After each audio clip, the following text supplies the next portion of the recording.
Salam jumpa kembali anak-anak dengan Bu Andre dari SMP Budia Wacana Yogyakarta. Hari ini kita akan belajar materi baru di semester 2 ini mengenai keunggulan dan keterbatasan antar ruang, pengaruhnya terhadap kegiatan ekonomi, sosial, budaya di Indonesia dan ASEAN. Untuk video kali ini kita hanya khusus belajar mengenai keunggulan dan keterbatasan antar ruang serta peran pelaku ekonomi dalam suatu perekonomian. Selamat belajar anak-anak, mari kita menyimak materi-materi berikut ini. Tujuan pembelajaran pada materi pada saat ini adalah yang pertama, menunjukkan keunggulan dan keterbatasan antar ruang dalam permintaan, penawaran, dan teknologi. Kedua, menyimpulkan tentang pengertian pelaku ekonomi.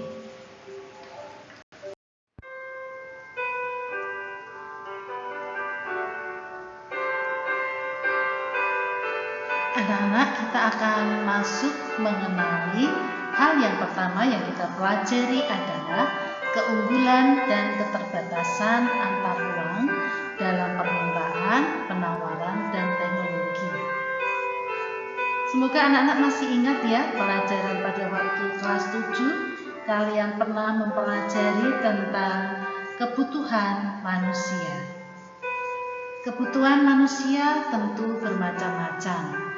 Kalian bisa lihat diri kalian sendiri, kalian bisa lihat diri teman kalian, apa saja kebutuhan mereka, apa saja kebutuhan kalian. Dan ternyata kebutuhan itu harus dipenuhi.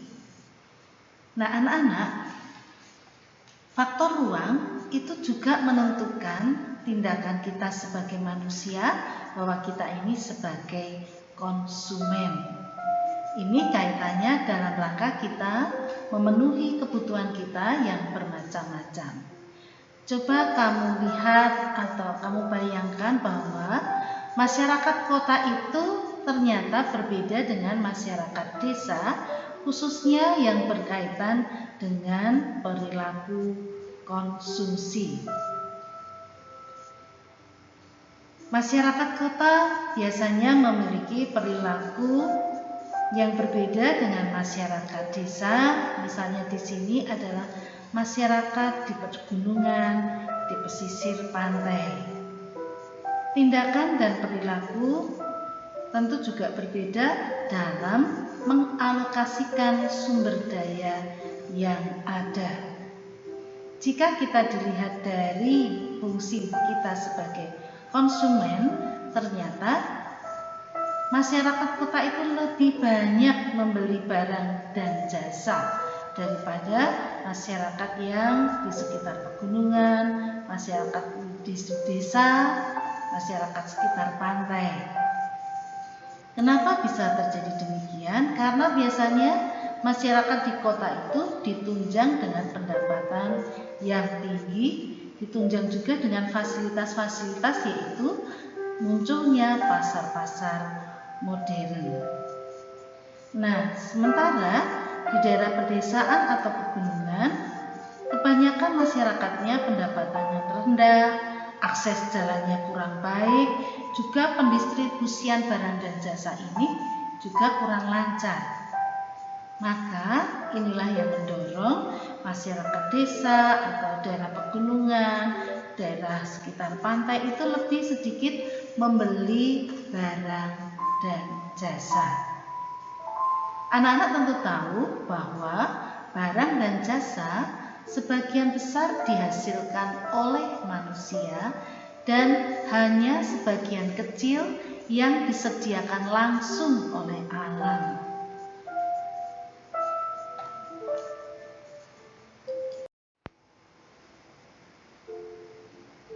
Anak-anak, setelah kita tahu bahwa kebutuhan kita itu berbeda-beda, kita akan lanjut kepada bagaimana sumber daya alam yang ada di Indonesia. Kita terkenal sebagai negara yang memiliki kekayaan laut, tanah, air, sumber daya mineral, dan hasil hutan. Saya kira ini sudah pernah kalian pelajari pada saat kalian mendapatkan pelajaran di kelas 7 berkaitan dengan materi geografi. Tentu di dalam pikiran kita akan berpikir seberapa besar potensi bahan tambang di Indonesia, di mana saja lokasi pertambangan di Indonesia. Nah, tentu juga ini sudah pernah kalian dalami. Namun demikian, tidak ada salahnya bila kita memperhatikan kembali berkaitan dengan materi yang berhubungan dengan ekonomi. Mari kita buka buku paket IPS kelas 8 halaman 140 sampai 141. Di situ ada sumber daya alam dan persebarannya di wilayah Indonesia. Kalau nanti kalian cermati, kalian nanti akan bisa melihat. Contohnya di sini, hampir semua wilayah di Indonesia itu memiliki sumber bahan tambang minyak dan gas bumi.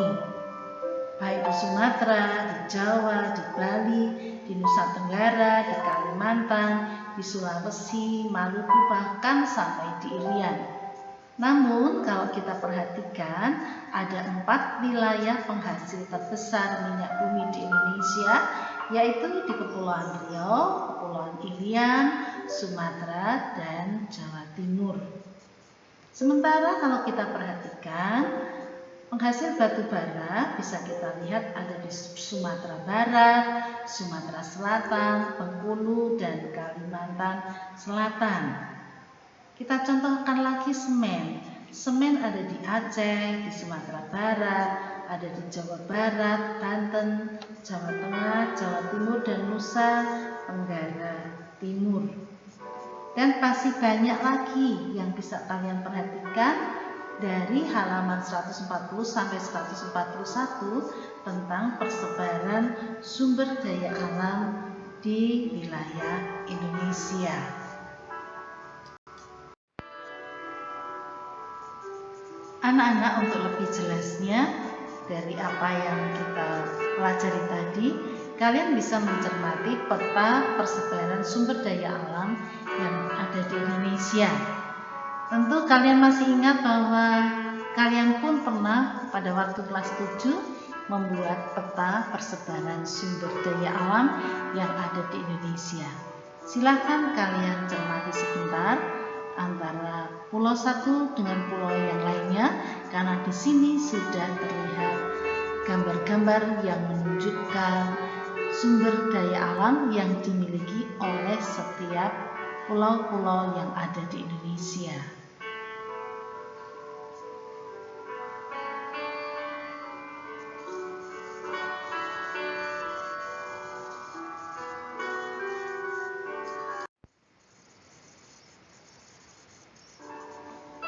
Apa yang bisa kita ambil dari peta persebaran sumber daya alam di Indonesia? Yang pertama adalah perbedaan geografis masing-masing daerah ternyata bisa menyebabkan perbedaan hasil tambang, perbedaan hasil hutan, ataupun perbedaan hasil pertanian. Kedua, perbedaan teknologi ternyata dapat menyebabkan perbedaan potensi daerah yang bisa menjadi penyebab perbedaan keunggulan masing-masing daerah. Setiap daerah memiliki keunggulan komparatif sehingga perlu adanya kerjasama dalam bentuk perdagangan antar dua atau lebih daerah. Contohnya begini anak-anak, misalnya Jawa Barat itu memproduksi beras, wilayah Lampung memproduksi kopi. Dengan demikian, Lampung memiliki keunggulan komparatif dalam memproduksi kopi, sementara Jawa Barat itu beras. Maka perlu dua daerah ini melakukan perdagangan. Supaya apa? Supaya mereka bisa saling bertukar antara produk kopi dan produk beras. Jadi perbedaan sumber daya alam yang dimiliki oleh masing-masing negara ini ternyata bersama-sama bisa membawa keuntungan.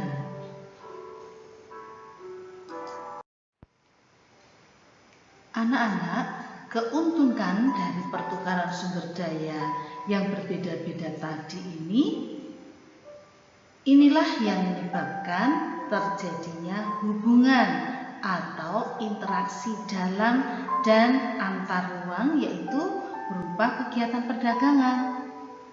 Aktivitas perdagangan akan terjadi jika ada produk yang diperdagangkan. Untuk itulah perlu ada kegiatan yang bernama produksi. Kegiatan produksi merupakan bagian dari kegiatan ekonomi. Kegiatan ekonomi akan dapat berjalan bila ada pelaku ekonomi.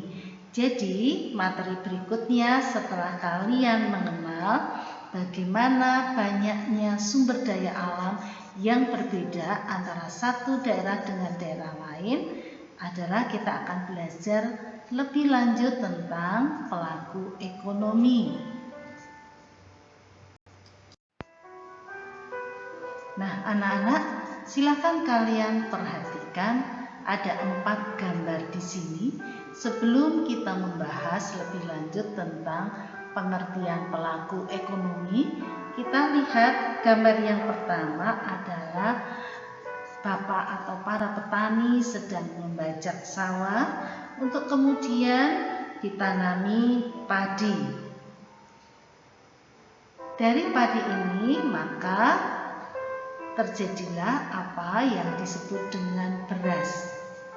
Para agen beras akan menjual kepada konsumen.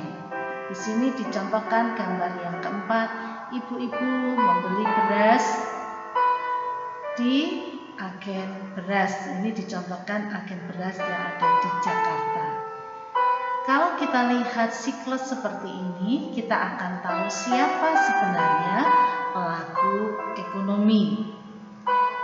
Jadi ada petani yang menanam padi, ada agen dan ibu rumah tangga. Inilah yang bisa kita katakan sebagai pelaku ekonomi.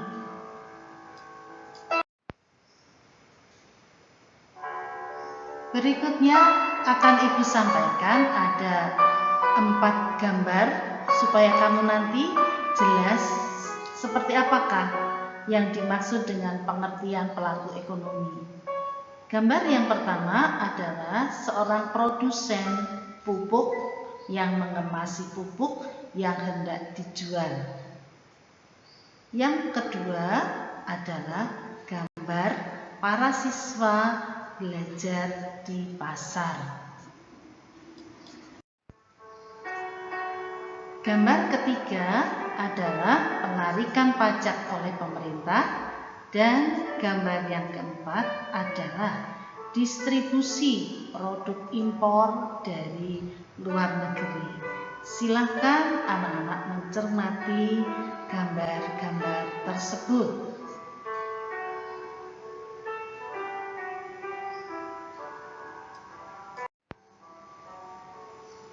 Anak-anak, setelah kalian mencermati keempat gambar tadi, kemudian silakan kalian menjawab. Dari keempat gambar tadi, masing-masing kamu tuliskan di dalam bukumu yang nanti akan kita bahas bersama-sama. Yang pertama adalah siapa pelakunya. Yang kedua, apa yang dikerjakan. Dan yang ketiga, apa tujuan mereka melakukan aktivitas. Oke anak-anak, silakan semangat untuk kalian berpikir sejenak.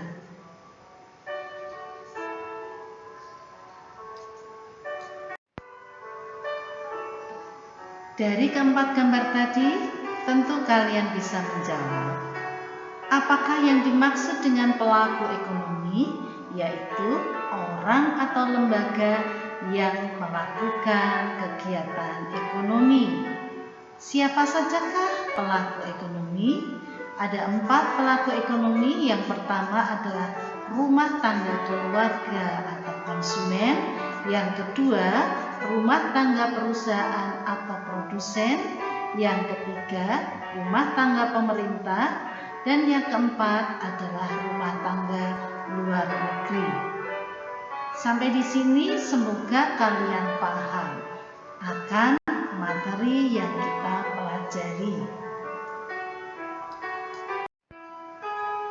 Baik anak-anak, kita akan lebih mendalami masing-masing dari 4 pelaku ekonomi, pengertian dari masing-masing 4 pelaku ekonomi. Yang pertama adalah rumah tangga konsumen atau rumah tangga keluarga. Yaitu apa? Adalah kelompok masyarakat yang melakukan kegiatan ekonomi terhadap barang dan jasa untuk memenuhi kebutuhan hidup diri sendiri ataupun keluarga. Yang kedua, rumah tangga produsen. Siapakah itu? Yaitu pihak yang melakukan kegiatan produksi. Yaitu apa? Kegiatan untuk menghasilkan barang dan jasa guna memenuhi kepentingan orang lain. Yang ketiga adalah rumah tangga pemerintah. Nah, pemerintah di sini adalah pihak yang mengatur, mengendalikan, dan mengontrol jalannya roda perekonomian. Yang keempat adalah rumah tangga luar negeri, yaitu orang yang melakukan kegiatan ekspor dan impor. Saya percaya anak-anak pasti paham akan materi ini. Bagi yang belum, silakan diulang kembali supaya kita bisa melanjutkan materi pada video yang kedua. Terima kasih bila anak-anak sudah paham. Sampai jumpa kembali pada materi berikutnya. Tetap semangat, jaga kesehatan, dan selalu sukacita.